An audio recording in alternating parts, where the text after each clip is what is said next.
In a previous Caspian report released back in 2011, we argued about the likelihood of a civil war in Yemen and that the Iranian-backed Houthi rebellion would trigger a new front in the ongoing Saudi-Iranian Cold War.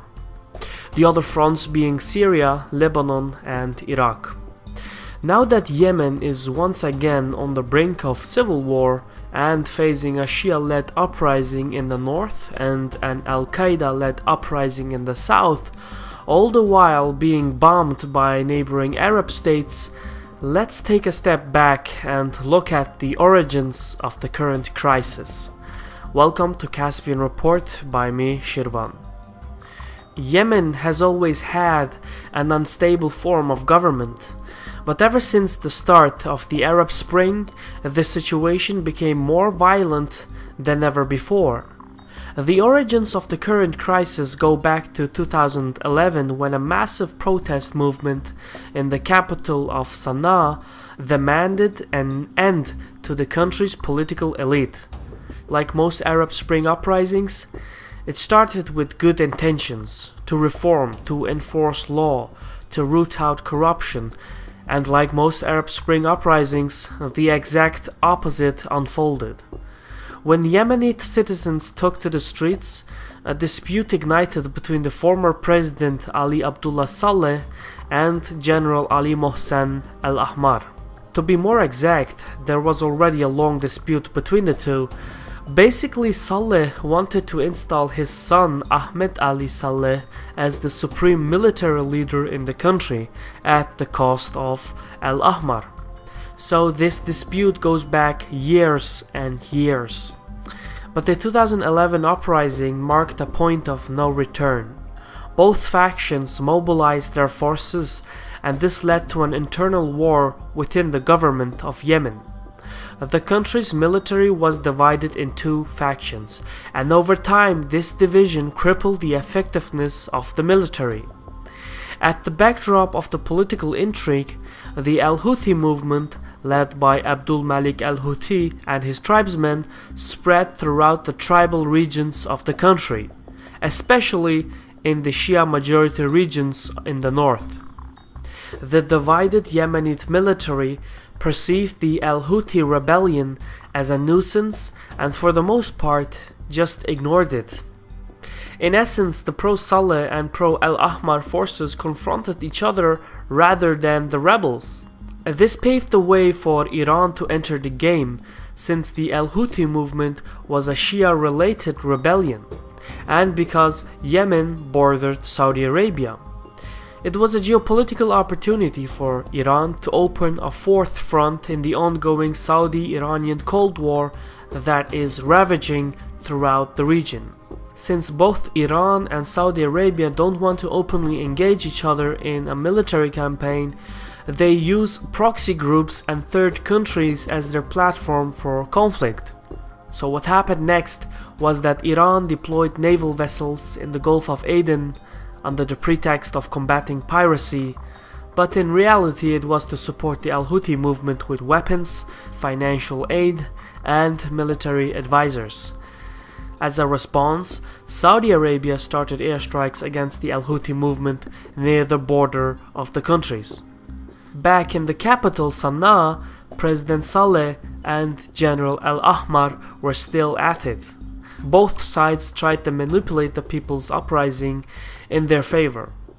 Then, Saleh tried to assassinate Al-Ahmar by giving misinformation to Saudi intelligence regarding Al-Houthi targets for an airstrikes, which was in truth the HQ of Al-Ahmar.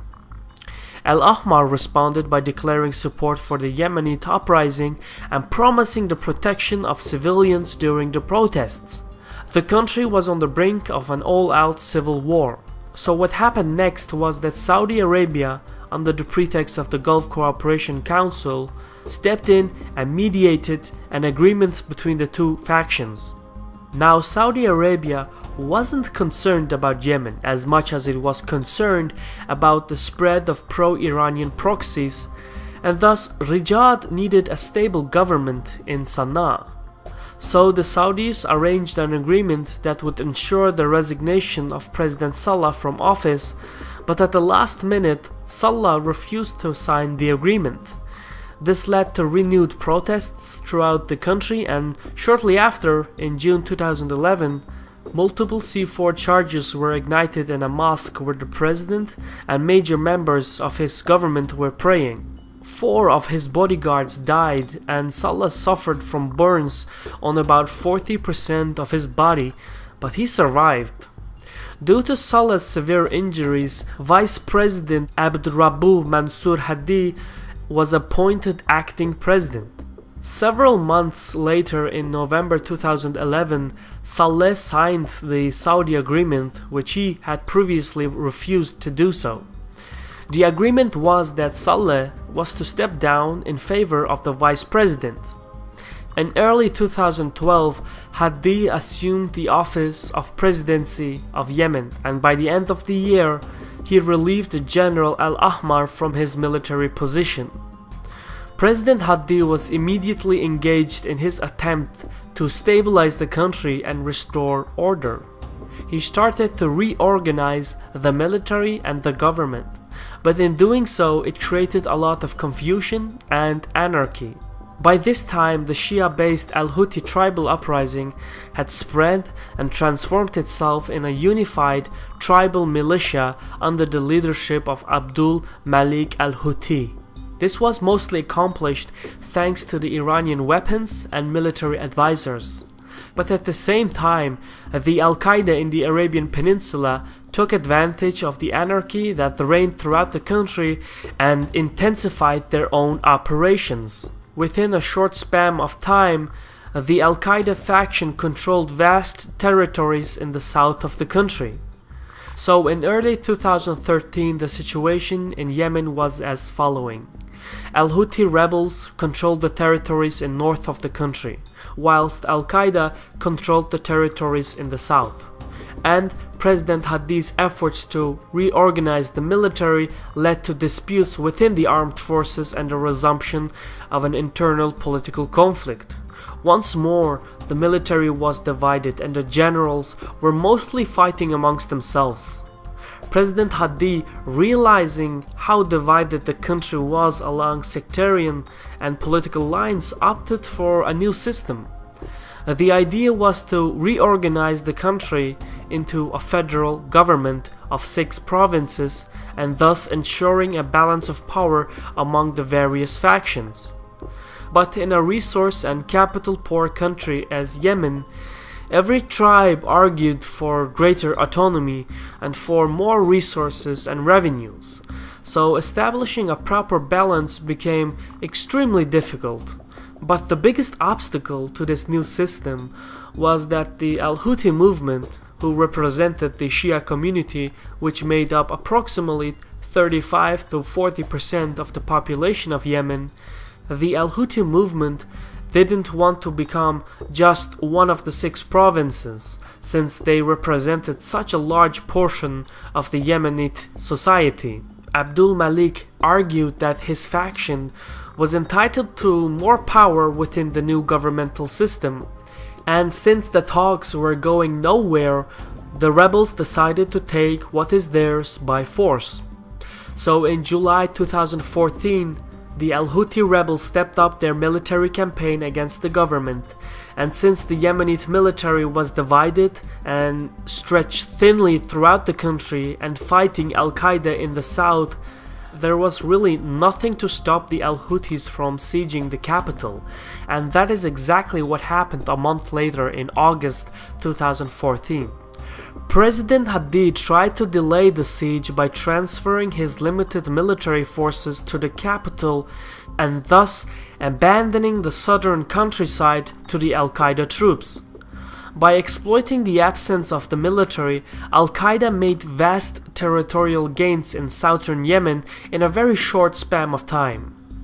Back in the capital, the Houthis were sieging the governmental offices, but unlike what most people believe, the Al-Houthis and their leader Abdul Malik do not want to govern Yemen. Governing a country so divided would only weaken the Al Houthi movement and drain their manpower and financial resources. Instead, the rebels forced the Yemenite government to engage in UN-brokered peace talks. And in November 2014, from the peace talks, the rebel movement gained a greater role within the government and even greater local autonomy. This agreement prevented an all-out civil war and ensured the government's survival, but at the same time, it rendered the country incapable of any political or economic reforms.